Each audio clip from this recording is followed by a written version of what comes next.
নমস্কার। গল্পের ঝুলিতে সকল শ্রোতা বন্ধুদের স্বাগত জানাই।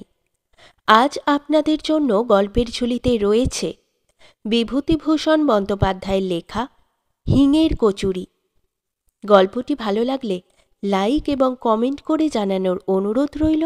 আর চ্যানেলে নতুন হয়ে থাকলে আরও গল্প শোনার জন্য চ্যানেলটি সাবস্ক্রাইব করতে কিন্তু ভুলবেন না। তাহলে চলুন শুনে নেওয়া যাক আজকের গল্প। আমাদের বাসা ছিল হরিবাবুর খোলার বাড়ির একটা ঘরে। অনেকগুলো পরিবার একসঙ্গে বাড়িটাতে বাস করত। এক ঘরে একজন চুড়িওয়ালা ও তার স্ত্রী বাস করত। চুড়িওয়ালার নাম ছিল কেশব। আমি তাকে কেশব কাকা বলে ডাকতাম। সকালে যখন কলে জল আসতো তখন সবাই মিলে ঘড়া, কলসি, টিন, বালতি নিয়ে গিয়ে হাজির হতো কলতলায়, এবং ভাড়াটেদের মধ্যে ঝগড়া বকুনি শুরু হতো জল ভর্তির ব্যাপার নিয়ে। বাবা বলতেন মাকে, এ বাসায় আর থাকা চলে না, ইতর লোকের মতো কাণ্ড এদের, এখান থেকে উঠে যাব শিগগির। কিন্তু যাওয়া হতো না কেন তা আমি বলতে পারবো না। এখন মনে হয় আমরা গরিব বলে, বাবার হাতে পয়সা ছিল না বলেই। আমাদের বাসার সামনে পথের ওপারে একটা চালের আড়ত, তার পাশে একটা গুড়ের আড়ত।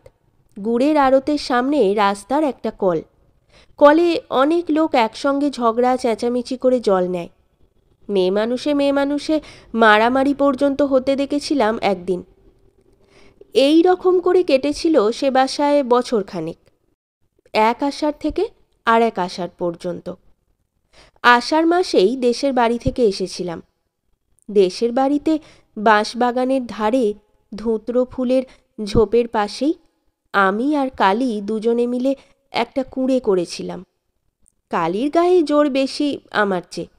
সে সকাল থেকে কত বোঝা আশ্বাওড়ার ডাল আর পাতা যে বয়ে এনেছিল। কি চমৎকার কুঁড়ে করেছিলাম দুজনে মিলে, ঠিক যেন সত্যিকার বাড়ি একখানা। কালী তাই বলতো। একটা ময়না কাটা গাছের মোটা ডালে সে পাখির বাসা বেঁধে দিয়েছিল। ও বলতো শ্রাবণ মাসের সংক্রান্তিতে কিংবা নষ্টচন্দ্রের রাতে রাতচড়া কাঠঠোকরা কিংবা তিওর পাখি ওখানে ডিম পেড়ে যাবে। এসব সম্ভব হয়নি আমার দেখে আসা, কারণ আষাঢ় মাসেই গ্রাম থেকে চলে এসে কলকাতার এই খোলার বাড়িতে উঠেছি। আমার কেবল মনে হয় দেশের সেই বাঁশবনের ধারের কুঁড়েখানার কথা। কালী আর আমি কত কষ্ট করে সেখানা তৈরি করেছিলাম। ময়না গাছের ডালে বাঁধা সেই পাখির বাসার কথা। নষ্টচন্দ্রের রাতে কাঠঠোকরা পাখি সেখানে ডিম পেড়েছিল কিনা কে জানে। কলকাতার এ বাড়িতে জায়গা বড্ড কম, লোকের ভিড় বেশি। আমি সামনের টিনের বারান্দাতে সারা সকাল বসে বসে দেখি কলে পাড়ার লোক জল নিতে এসেছে, গুড়ের আড়তের সামনে গুড় নামাচ্ছে গরুর গাড়ি থেকে। বাঁকনের একটা দোতলা বাড়ির জানালা থেকে একটি বউ আমার মতো তাকিয়ে আছে রাস্তার দিকে। এই গলি থেকে বার হয়ে বড় রাস্তার মোড়ে একটা হিন্দুস্থানি দোকানদারের ছাতুর দোকান থেকে আমি মাঝে মাঝে ছাতু কিনে আনি। বড় রাস্তায় অনেক গাড়ি ঘোড়া যায়। আমাদের গ্রামেই কখনো একখানা ঘোড়ার গাড়ি দেখিনি। দু চোখ ভরে চেয়ে চেয়ে দেখেও স্বাদ মেটে না। কিন্তু মা যখন তখন বড় রাস্তায় যেতে দিতেন না, পাছে গাড়ি ঘোড়া চাপা পড়ি। আমাদের বাড়ি থেকে কিছু দূরে গলির ও মোড়ে কতকগুলো সারবন্দি খোলার বাড়ি, আমাদেরই মতো। সেখানে আমি মাঝে মাঝে বেড়াতে যাই। তাদের বাড়িঘর বেশ পরিষ্কার পরিচ্ছন্ন। কত কী জিনিসপত্র আছে, আয়না, পুতুল, কাঁচের বাক্স, দেওয়ালে কেমন সব ছবি টাঙানো। এক এক ঘরে এক একজন মেয়ে মানুষ থাকে। আমি তাদের সকলের ঘরে যাই, বিকেলের দিকে যাই, সকালেও মাঝে মাঝে যাই।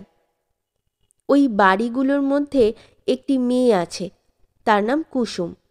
সে আমাকে খুব ভালোবাসে, আমিও তাকে ভালোবাসি। কুসুমের ঘরেই আমি বেশিক্ষণ সময় থাকি। কুসুম আমার সঙ্গে গল্প করে, আমাদের দেশের কথা জিজ্ঞেস করে। তাদের বাড়ি বর্ধমান বলে কোন জায়গা আছে, সেখানে ছিল। এখন এই ঘরেই থাকে। কুসুম বলে, তোমায় বড্ড ভালোবাসি, তুমি রোজ আসবে তো? আমিও ভালোবাসি, রোজ আসি তো। তোমাদের দেশ কোথায়? আশিংড়ি, যশোর জেলা। কলকাতায় আগে কখনো আসনি বুঝি? না। বিকেলবেলা কুসুম চমৎকার সাজগোজ করত, কপালে টিপ পরত, মুখে ময়দার মতো গুঁড়ো মাখত, চুল বাঁধত, কি চমৎকার মানাতো ওকে। কিন্তু এই সময় কুসুম আমাকে তার ঘরে থাকতে দিত না, বলতো, তুমি এবার বাড়ি যাও, এবার আমার বাবু আসবে। প্রথমবার তাকে বলেছিলাম, বাবুকে? সে আছে, সে তুমি বুঝবে না, এখন তুমি বাড়ি যাও। আমার অভিমান হতো, বলতাম, আসুক বাবু, আমি থাকবো, কি করবে বাবু আমার? না না, চলে যাও, তোমার এখন থাকতে নেই, অমন করে না লক্ষ্মীটি। বাবু তোমার কে হয়, ভাই? সে তুমি বুঝবে না, এখন যাও দেখি বাড়ি। আমার বড় কৌতূহল হতো, কুসুমের বাবুকে দেখতেই হবে, কেন ও আমাকে বাড়ি যেতে বলে। একদিন তাকে দেখলাম, লম্বা চুল, বেশ মোটা সোটা লোকটা, হাতে একটা বড় ঠোঙায় এক ঠোঙা কি খাবার। কলকাতার দোকানে খাবার কিনতে গেলে ওই রকম পাতার ঠোঙায় খাবার দেয়, আমাদের দেশে ও পাতা নেই। সেখানে হরিময়রার দোকানে মুরকি কি জিলিপি কিনলে পদ্ম পাতায় জড়িয়ে দেয়। কুসুম ঠোঙা খুলে আগে আমার হাতে একখানা বড় কচুরি দিয়ে বলল, এই নাও, খেতে খেতে বাড়ি যাও। এক কামড় দিয়ে আমার ভারী ভালো লাগলো, এমন কচুরি কখনো খাইনি। আমাদের গ্রামের হরিময়রা যে কচুরি করে, সে তেলে ভাজা কচুরি, এমন চমৎকার খেতে নয়। উচ্ছ্বসিত সুরে বললাম, বাহ, কিসের গন্ধ আবার? কুসুম বললে, হিঙের কচুরি, হিঙের গন্ধ, ওকে বলে হিঙের কচুরি, এবার বাড়ি যাও। কুসুমের বাবু বললে, কে? এই কলের সামনের বাড়ির ভাড়াটেদের ছেলে, বামুন। কুসুমের বাবু আমার দিকে ফিরে বললেন, যাও খোকা, এইবার বাড়ি যাও। একবার ভাবলাম বলি, আমি থাকি না কেন, থাকলে দোষ কি? কিন্তু কুসুমের বাবুর দিকে চেয়ে সে কথা বলতে আমার সাহসে কুলোলো না। লোকটা যেন রাগী মতো, হয়তো একঘা মেরেও বসতে পারে। কিন্তু সেই থেকে হিঙের কচুরির লোভে আমি রোজ বাঁধা নিয়মে কুসুমের বাবু আসা পর্যন্ত অপেক্ষা করি। আর রোজই সকলের আগে কুসুম আমার হাতে দুখানা কচুরি তুলে দিয়ে বলবে, যাও খোকা, এইবার খেতে খেতে বাড়ি চলে যাও। কুসুমের বাবু বলতো, আহা, ভুলে গেলাম, ওর জন্যে খাস্তা গজা দুখানা আনবো ভেবেছিলাম কাল, দাঁড়াও, কাল ঠিক আনবো। আমার ভয় কেটে গেল, বললাম, এনো ঠিক কাল। কুসুমের বাবু হিহি করে হেসে বললে, আনবো আনবো। কুসুম বললে, এখন বাড়ি যাও খোকা। আমি এখন যাব না, থাকি না কেন? কুসুমের বাবু আমার এই কথার উত্তরে কি একটা কথা বললে, আমি তার মানে ভালো বুঝতে পারলাম না। কুসুম ওর দিকে চেয়ে রাগের সুরে বললে, যাও, ও কি কথা ছেলে মানুষের সঙ্গে? বাড়ি গিয়ে মাকে বললাম, মা, তুমি হিঙের কচুরি খাওনি? কেন? আমি খেয়েছি, এই এত বড়, হিঙের গন্ধ কেমন। কোথায় পেলি? কুসুমের বাবু এনেছিল, আমায় দিয়েছিল। পাজি ছেলে, ওখানে যেতে বারণ করেছি না, ওখানে যাবে না। কেন? কেন কথার উত্তর নেই, ওখানে যেতে নেই, ওরা ভালো লোক না। না মা, কুসুম বেশ লোক, আমাকে বড্ড ভালোবাসে। হিঙের কচুরি রোজ দেয়। আবার বলে হিঙের কচুরি? বাড়িতে পাও না কিছু? খবরদার, ওখানে যাবে না বলে দিচ্ছি। কুসুমের বাড়ি এরপরে আর দিন দুই আদৌ গেলাম না, কিন্তু থাকতে পারিনি না গিয়ে। আবার মাকে লুকিয়ে গেলাম একদিন। কুসুম বললে, তুমি আসনি যে? মা বারণ করে। তবে তুমি এসো না, মা আবার বকবে। আসিনি তো দুদিন। তাহলে এলে যে আবার? তোমায় ভালোবাসি তাই এলাম। ওরে আমার সোনা, তুমি না এলে আমারও ভালো লাগে না। তুমি না এলে তোমার জন্য মন কেমন করে। আমারও। কি করব, তেমন কপাল করিনি। তোমার মা তোমায় পাছে বকেন তাই ভাবছি। মাকে বলবো না, আমার মন কেমন করে না এলে। আমি এখন যাই, সন্ধ্যের সময় এসো। ঠিক আসবো। কুসুমের সঙ্গেই চুক্তি অনুযায়ী সন্ধ্যের সময় যাই। কুসুমের বাবু এসে আমায় দেখে বললে, এই যে ছোকরা, কদিন দেখিনি কেন? সেদিন তোমার জন্যে খাস্তা গজা নিয়ে এলাম, তা তোমার অদৃষ্টে নেই। দাও গো ওকে দুখানা কচুরি। গজা এনো কাল। আনবো গে। বামুন ঠাকুর ফলারে বামুন। কাল অমৃতি জিলিপি আনবো। খেয়েছ অমৃতি? না। কাল আনবো, এসো অবশ্যি। কাউকে বলো না কিন্তু, মা শুনলে আসতে দেবে না। তোমার মা বকেন বুঝি এখানে এলে? কুসুম তাড়াতাড়ি বললে, আরে ওর কথা বাদ দাও। ছেলে মানুষ পাগল, ওর কথার মানে আছে? তুমি বাড়ি যাও আজ খোকা। এই নাও কচুরি, খেতে খেতে যাও। না, এখানে খেয়ে জল খেয়ে যাই, মা টের পাবে। এখানে তোমাকে জল দেব না, রাস্তার কল থেকে জল খেয়ে যেও। কুসুমের বাবু বললে, কেন, ওকে জল দেবে না কেন? কি হবে দিলে? কুসুম ঝাঁঝের সুরে বললে, তুমি থামো, বামুনের ছেলেকে হাতে করে জল দিতে পারবো নি। এই জন্মের এই শাস্তি, খাবার দিই হাতে করে, তাই যথেষ্ট। আমার মনে মনে বড় অভিমান হলো কুসুমের ওপর। কেন, আমি এতই কি খারাপ যে আমায় হাতে করে জল দেওয়া যায় না? চলে আসবার সময় কুসুম বারবার বললে, কাল সকালে কিন্তু ঠিক এসো, কেমন? আমি কথা বললাম না। পরদিন সকালে গিয়ে দেখি কুসুম বসে সজনের ডাঁটা কুটছে। আমায় বললে, এসো খোকা, তোমার সঙ্গে আড়ি। ও মা, সে কি কথা? কি করলাম আমি? তুমি যে বললে জল দেওয়া যায় না আমাকে, জল খেতে দিলে না কাল। ও এই, বসো বসো খোকা, সে তুমি বুঝবে না। তুমি বামুন, তোমাকে জল আমরা দিতে পারি নে, বুঝলে? কুলের আচার করছি, খাবে? এখনো হয়নি, সবে কুলগুড় দিয়ে মেখেছি। এইভাবে কুসুমের সঙ্গে আবার ভাব হয়ে গেল। কুলের আচার হাতে পড়তেই আমি রাগ অভিমান সব ভুলে গেলাম। দুজনে অনেকক্ষণ বসে গল্প করি। তারপর আমি উঠে মাখনের ঘরে যাই। মাখন কুসুমের পাশের ঘরে থাকে। ওর ঘরটি যে কত রকমের পুতুল দিয়ে সাজানো! একটা কাঠের তাকে মাটির আতা, আম, লিচু, কত রকমের আশ্চর্য আশ্চর্য জিনিস। অবিকল আতা, অবিকল আম। মাখন বললে, এসো খোকা, ওসব মাটির জিনিসে হাত দিও না, বসো এখানে এসে, ভেঙে যাবে।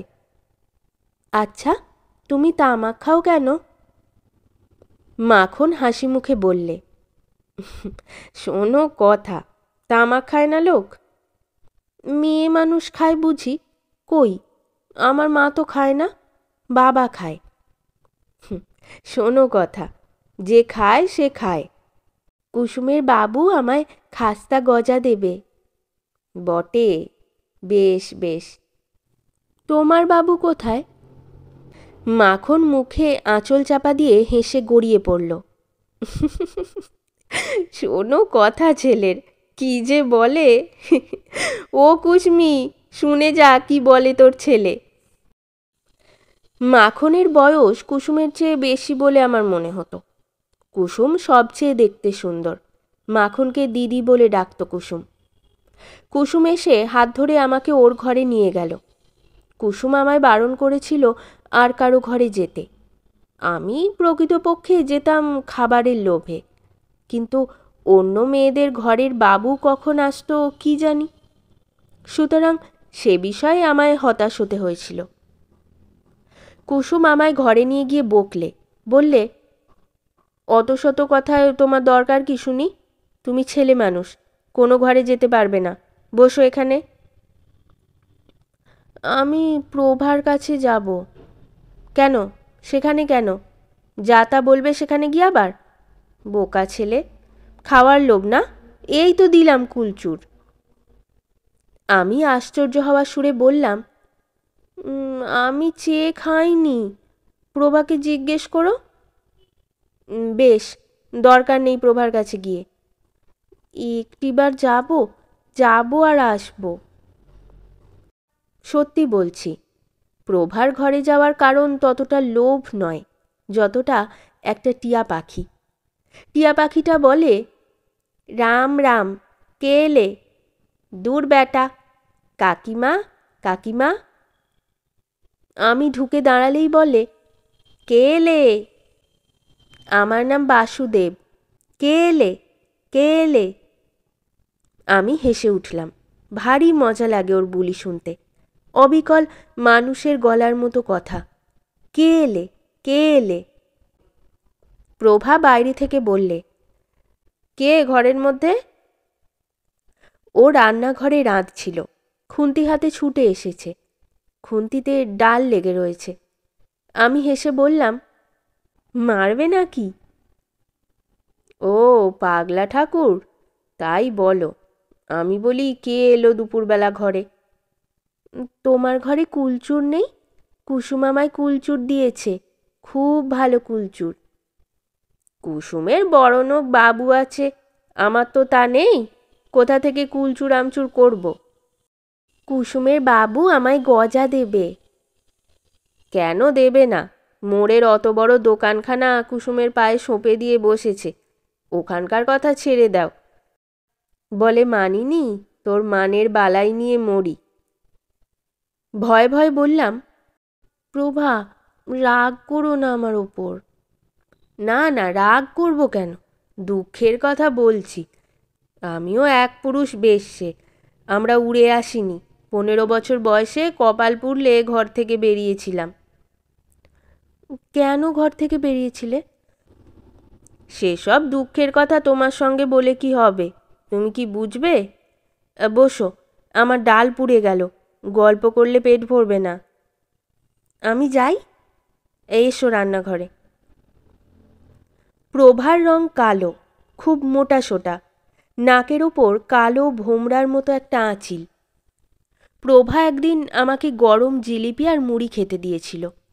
ওর ঘরে এত জিনিসপত্র নেই, ওই খাঁচায় পোষা টিয়া পাখিটা ছাড়া। প্রভা রান্না করছে চালতের অম্বল। একটা পাথর বাটিতে চালতে ভেজানো। চালতে অনেক দিন খাইনি, দেশ থেকে এসে পর্যন্ত নয়। সেখানে আমাদের মাঠে তালপুকুরের ধারে বড় গাছে কত চালতে পেকে আছে এ সময়। বললাম, চালতে পেলে কোথায় প্রভা? বাজারে। আবার কোথায়? বেশ চালতে। প্রভা আর কিছু বললে না, নিজের মনে রাঁধতে লাগলো। আমি বললাম, তোমার বাবা মা কোথায়? পাপ মুখে সেসব কথা আর কি বলি। বাড়ি যাবে না?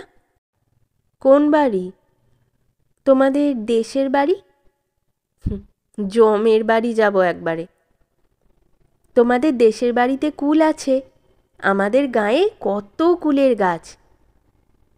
প্রভা এ কথার কোনো উত্তর দিল না, আবার নিজের মনে রাঁধতে লাগলো। খানিক পরে সে একটা ঘটি উনুনের মুখে বসিয়ে চা তৈরি করে গ্লাসে আঁচল জড়িয়ে চুমুক দিয়ে চা খেতে লাগলো। আমায় একবার বললেও না আমি চা খাবো কি না। অবশ্যই আমি চা খাই নে, চায়ের স্বর খাই। মা আমায় চা খেতে দেয় না। চায়ের মধ্যে যে দুধের স্বর ভাসে, মা তাই আমাকে তুলে দেয়। প্রভা গল্প করতে লাগলো ওদের দেশের বাড়িতে কত গরু ছিল, কতখানি দুধ ওরা খেত, ওদের বাড়ির ধারে ওদের নিজেদের পুকুরে কত মাছ ছিল। আর সেসব দেখতে পাবে না ও। হঠাৎ প্রভা একটা আশ্চর্য কাণ্ড করে বসল। বললে, অম্বল দিয়ে দুটো ভাত খাবে? আমি ভয়ে ভয়ে বললাম, খাবো, কুসুম টের না পায়। প্রভা হেসে বললে, কুসুমের অত ভয় কিসের? টের পায় তো কি হবে, তুমি খাও বসে। আমি সবে চালতের অম্বল দিয়ে ভাত মেখেছি, এমন সময় কুসুমের গলার শব্দ শোনা গেল। ও প্রভাদি, বামুনদের সেই খোকা তোর এখানে আছে? ওকে বাড়ি পাঠিয়ে দিই, কতক্ষণ এসেছে পরের ছেলে। আমি এঁটো হাতে দৌড়ে উঠে রান্নাঘরের কোণে লুকিয়ে রইলাম। প্রভা কিছু বলবার আগে কুসুম ঘরের মধ্যে ঢুকে আমাকে দেখতে পেল। বললে, ও কি, কোণে দাঁড়িয়ে কেন? লুকোনো হলো বুঝি? এ ভাত মেখেছে কে অম্বল দিয়ে? হ্যাঁ? প্রভার দিকে চেয়ে আশ্চর্য হয়ে বললে, আচ্ছা প্রভাদি, ও না হয় ছেলে মানুষ, পাগল, তোমারও কি কাণ্ডজ্ঞান হারিয়ে গেল? কি বলে তুমি ওকে ভাত দিয়েছ খেতে? প্রভা অপ্রতিভ হয়ে বললে, কেবল চালতে চালতে করছিল, তাই ভাবলাম অম্বল দিয়ে দুটো ভাত। না, ছি, চল আমার সঙ্গে খোকা, এ জন্মের এই শাস্তি আমাদের, আবার তা বাড়াবো বামুনের ছেলেকে ভাত দিয়ে। চল, হাতে এঁটো নাকি, খেয়েছো বুঝি? আমি সলজ্জ সুরে বললাম, না। চলো হাত ধুইয়ে দিই। কুসুম এসে আমার হাত ধরে বাইরের দিকে নিয়ে যাবার উদ্যোগ করতে প্রভা বললে, আহা, মুখের ভাত কটা খেতে দিলিনি ওকে? সবে অম্বল দিয়ে দুটো মেখেছিল। না, আর খেতে হবে না, চলো। মায়ের শাসনের চেয়েও যেন কুসুমের শাসন বেশি হয়ে গেল। মুখের ভাত ফেলেই চলে আসতে হলো। উঠোনের এক পাশে নিয়ে গিয়ে আমার হাত ধুইয়ে দিতে দিতে বললে, তোমার অত খাই খাই বাই কেন খোকা? ওদের ঘরে ভাত খেতে নেই সে কথা মনে নেই তোমার? ছি ছি, ও বেলা কচুরি দেব এখন খেতে, আর কখনো অমন খেও না। তাও বলি, এই না হয় ছেলে মানুষ, তুমি বুড়ো ধাড়ি, তুমি কি বলে বামুনের ছেলের পাতে? ছি ছি, লোকেরও বলিহারি যাই। বলা বাহুল্য প্রভা এসব কথা শুনতে পায়নি, সে এদিকেও ছিল না। বললাম, মাকে যেন বলে দিও না। হ্যাঁ, আমি যাই তোমার মাকে বলতে, আমার তো খেয়ে দিয়ে কাজ নেই। বললে মা মারবে কিন্তু। মার খাওয়াই ভালো তোমার, তোমার নোলা জব্দ হয় তাহলে। বাড়ি ফিরতেই মা বললেন, কোথায় ছিলি? ওই মোড়ে। আর কোথাও যাসনি তো? না। একদিন কিন্তু ধরা পড়ে গেলাম। সেদিন দোষটা ছিল কুসুমেরই। সে আমাকে বললে, চলো খোকা, বেড়াতে যাই, যাবে? বিকেলবেলা, রোদ বেশি নেই। ট্রাম লাইনের ওপারে যেতে দেখে আমি সভয়ে বললাম, মা বড় রাস্তা পার হতে দেয় না, বারণ করেছে। চলো না, আমি সঙ্গে আছি, ভয় নেই। বড় রাস্তা পার হয়ে আর কিছু দূরে একটা খোলার বস্তির মধ্যে আমরা ঢুকলাম। একটা সরু গলির দুধারে ঘরগুলো। যে বাড়িতে আমরা ঢুকলাম সেখানেও সবাই মেয়ে মানুষ, পুরুষ কেউ নেই। একজন মেয়ে বললে, আইলো কুসমি, কতকাল পরে, বাবা, আমাদেরও কি আর নাগর নেই, তা বলে কি অমন করে ভুলে থাকতে হয় ভাই? আমার দিকে চেয়ে বললে, এ খোকা আবার কে? বেশ সুন্দর দেখতে তো। বামুনদের ছেলে, আমাদের গলিতে থাকে, আমার বড্ড ন্যাওটা। বাহ, বসো খোকা বসো। ও ছেলের শুধু ভাই খাই খাই, খেতে দাও, খুব খুশি। তাই তো, কি খেতে দিই? ঘরে কুলের আচার আছে, দেব? আমি অমনি কিছুমাত্র না ভেবেই বলে উঠলাম, কুলের আচার বড্ড ভালোবাসি। কুসুম মুখ ঝামটা দিয়ে বললে, তুমি কি না ভালোবাসো? খাবার জিনিস হলেই হলো। না ভাই, ওর সর্দি কাশি হয়েছে, ও সব খাবে না, থাক। আমার মনে ভয়ানক দুঃখ হলো। কুসুম খেতে দিলে না কুলচুর। কখন হলো আমার সর্দি কাশি? কুলচুর আমি কত ভালোবাসি। খানিকটা সে ঘরে বসবার পরে আমরা অন্য একটা ঘরে গেলাম। তারাও আমাকে দেখে নানা কথা জিজ্ঞেস করতে লাগলো। বাড়ির তৈরি সুজি খেতে দিলে একখানা রেকাবি করে, তাও কুসুম আমায় খেতে দিলে না। আমার নাকি পেটের অসুখ। সন্ধ্যার খানিকটা আগে আমাকে নিয়ে কুসুম বড় রাস্তার ট্রাম লাইন পার হয়ে এপারে এলো। একখানা ট্রাম আসছিল।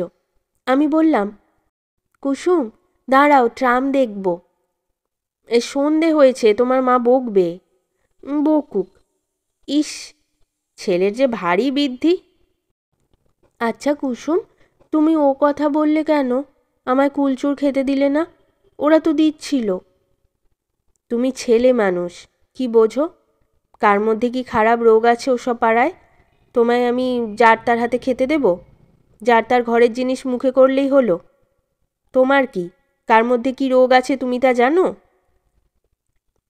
আচ্ছা কুসুম, নাগর মানে কি? কিছু না। কোথায় পেলে এ কথা? ওই যে ওরা তোমায় বলছিল। বলুক, ওসব কথায় তোমার দরকার কি? পাজি ছেলে কোথাকার। কুসুম আমায় বাড়ির পথে এগিয়ে দেবার আগে বললে, চলো, কচুরি কতক্ষণ এনেছে ও, তোমায় দিই। দাও, আমার খিদে পেয়েছে। কোন সময় তোমার পেটে খিদে থাকে না বলতে পারো? তোমার মাকে যদি সামনাসামনি পাই তো জিজ্ঞেস করি, ছেলের অত নোলা কেন? নোলা আছে তো বেশ হয়েছে। কচুরি দেবে তো? চলো। গজা এনেছে? তা আমি জানি নে। গজা কাল দেবে? গলি রাস্তাটা কি নোংরা, বাবারে বাবা। গজা দেবে তো? হ্যাঁ গো হ্যাঁ, এখন কচুরি নিয়ে তো রেহাই দাও আমায়। সে রাত্রে কুসুম আমায় আমাদের কলটার কাছে এগিয়ে দিয়ে চলে গেল। মার কাছে সত্যি কথা বললাম। কুসুমের বাড়ি গিয়েছিলাম, কুসুম কচুরি খেতে দিয়েছে। মা খুব বকলেন। কাল থেকে আমায় বেঁধে রাখবেন বললেন। বাবাকেও রাত্রে বলে দিলেন বটে, তবে বাবা সে কথায় খুব যে বেশি কান দিলেন এমন মনে হলো না। পরদিন সকালের দিকে আমার জ্বর এলো। 4-5 দিন একেবারে শয্যাগত। একজন বুড়ো ডাক্তার এসে দেখে শুনে ওষুধ দিয়ে গেল। জানলার ধারেই আমাদের তক্তপোষ পাতা। একদিন বিকেলে দেখি রাস্তার ওপর কুসুম দাঁড়িয়ে আমাদের ঘরের উল্টো দিকের বাড়ির দিকে তাকিয়ে আছে। ওর সঙ্গে মাখন। মাখন এগিয়ে গিয়ে আরও দুখানা বাড়ির পরে একখানা বাড়ির দরজায় দাঁড়িয়ে। আমি ডাকলাম, ও কুসুম। কুসুম পেছনে ফিরে আমায় দেখতে পেল। মাখনকে ডেকে বললে, দিদি, এই বাড়ি, এই যে। মা কলতলায়। কুসুম ও মাখন এসে জানলার ধারে দাঁড়ালো। কুসুম বললে, কি হয়েছে তোমার? যাও না কেন?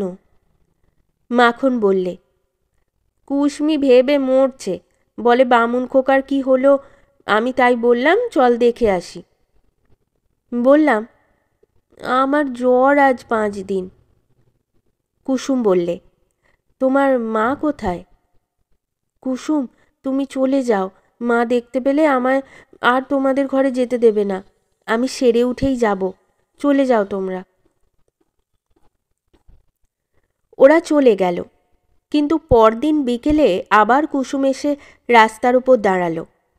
নিচু সুরে বললে, যাব? মা ঘরে নেই, বদ্রীনাথদের ঘরে ডাল মেপে নিতে গিয়েছে আমি জানি। এই গেল একটু আগে, আমায় বলে গেল, ছোট খোকার দুধটা দেখিস তো যেন বেড়ালে না খায়। আমি বদ্রীনাথদের ঘর থেকে ডাল নিয়ে আসি। হাত দেখিয়ে বললাম, এসো। ও জানলার বাইরে দাঁড়িয়ে বললে, কেমন আছো? ভালো, কাল ভাত খাবো। দুটো কমলা লেবু এনেছিলাম, দেব? দাও তাড়াতাড়ি। খেও। হ্যাঁ, অসুখ সারলে যেও। যাব।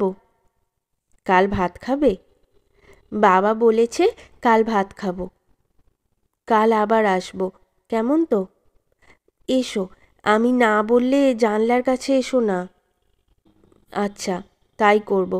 আমি রাস্তায় চুপ করে দাঁড়িয়ে থাকবো। শীষ দিতে পারো? হুম, আমি হাত দেখালে এসো।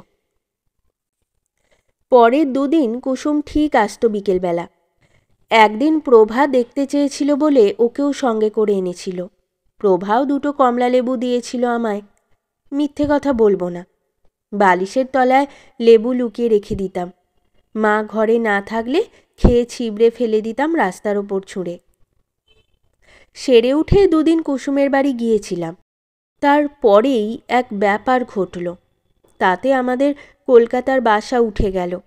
আমরা আবার চলে এলাম আমাদের দেশের বাড়িতে।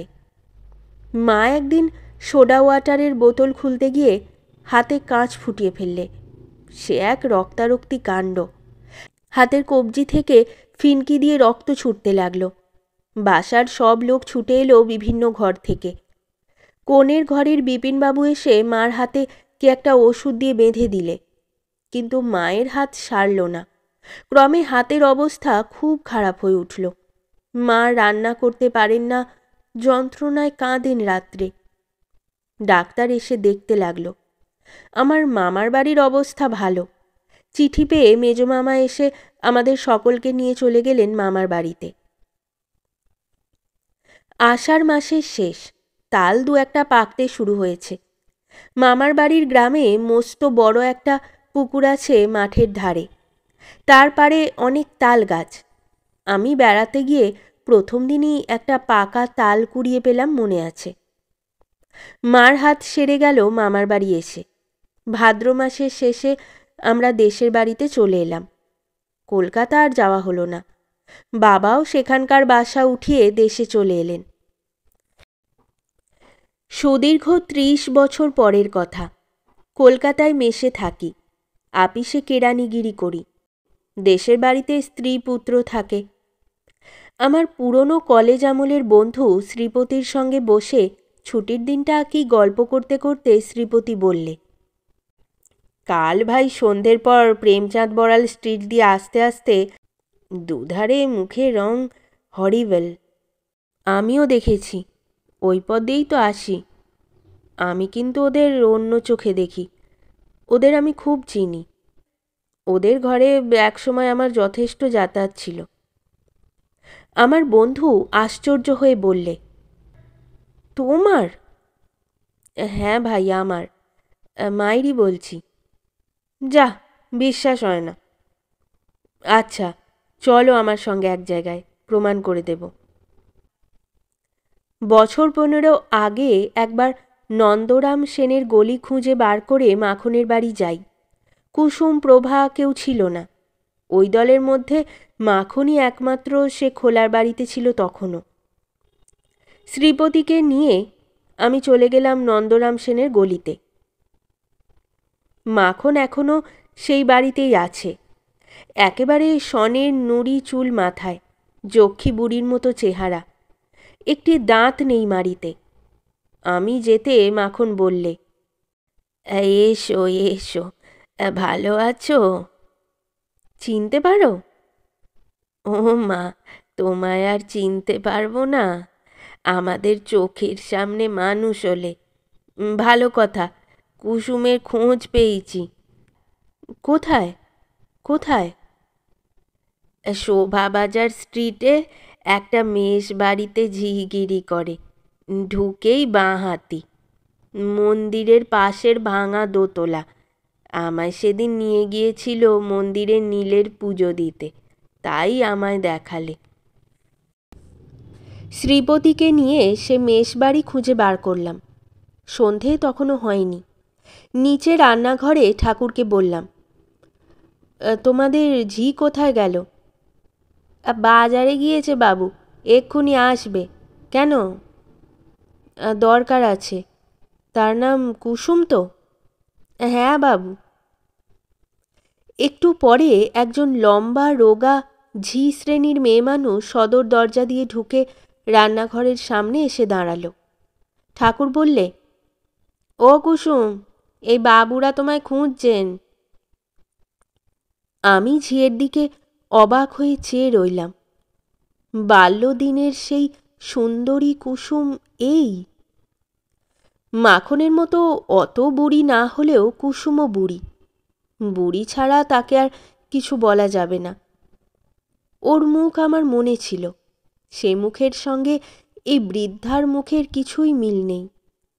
ঠাকুর না বলে দিলে একে সেই কুসুম বলে চেনবার কিছু উপায় ছিল না। কুসুমও আমার দিকে অবাক হয়েছে, বললে, আমায় খুঁজছেন আপনারা? কোত্থেকে আসছেন? মাখনের কাছ থেকে। কোন মাখন? নন্দরাম সেনের গলির মাখন বাড়িউলি। ও, তা আমায় খুঁজছেন কেন? চলো ওদিকে, কথা আছে। চলুন, খাবার ঘরে বসবেন। খাবার ঘরে গিয়ে বসলাম। কুসুম, আমায় চিনতে পারো? না বাবু। নন্দরাম সেনের গলিতে আমাদের বাসা ছিল। আমি তখন 8 বছরের ছেলে। আমার বাবা মা ছিলেন ঈশ্বর নাপিতদের বাড়ির ভাড়াটে, মনে হয়? কুসুম হেসে বললে, মনে হয় বাবু, তুমি সেই পাগলা ঠাকুর। কত বড় হয়ে গিয়েছ। বাবা মা আছেন? কেউ নেই। ছেলে পুলে কটি? 4-5টি। বসো বসো বাবা। আরও অনেক কথাবার্তার পরে কুসুম আমাদের বসিয়ে বাইরে কোথায় চলে গেল। খানিক পরে চট করে কোথা থেকে একটা শালপাতার ঠোঙায় খাবার এনে দুখানা থালাতে আমাদের দুজনকে খেতে দিলে। আমারও মনে ছিল না, খেতে গিয়ে মনে হলো। বড় বড় হিঙের কচুরি 4খানা। তক্ষুনি মনে পড়ে গেল কুসুমের সেই বাবুর কথা, সেই হিঙের কচুরির কথা। মনে এলো 30 বছর পরে আবার সেই লোভী ছেলেটির ছবি ও তার কচুরি প্রীতি। কুসুমের নিশ্চয়ই মনে ছিল, কিংবা ছিল না, তা জানি নে। কচুরি খেতে খেতে আমার মন সুদীর্ঘ 30 বৎসরের ধূসর ব্যবধানের ওপারে আমাকে নিয়ে গিয়ে ফেলেছে একেবারে নন্দরাম সেনের গলির সেই অধুনালুপ্ত গুড়ের আড়তটা ও রাস্তার কলটার সামনে, যেখানে কুসুম আজও 25 বছরের যুবতী, যেখানে তার বাবু আজও সন্ধেবেলায় ঠোঙা হাতে হিঙের কচুরি নিয়ে আসে নিয়ম মতো। শেষ হলো আমাদের আজকের গল্প। গল্প পাঠে এবং বিভিন্ন চরিত্রে আমি তৃষিতা। গল্পটি ভালো লাগলে লাইক এবং শেয়ার করে দেবেন। আর চ্যানেলে নতুন হয়ে থাকলে আরও গল্প শোনার জন্য চ্যানেলটি সাবস্ক্রাইব করতে কিন্তু ভুলবেন না। খুব তাড়াতাড়ি নতুন একটি গল্প নিয়ে ফিরে আসব। সকলে ভালো থাকুন, শুনতে থাকুন গল্পের ঝুলি।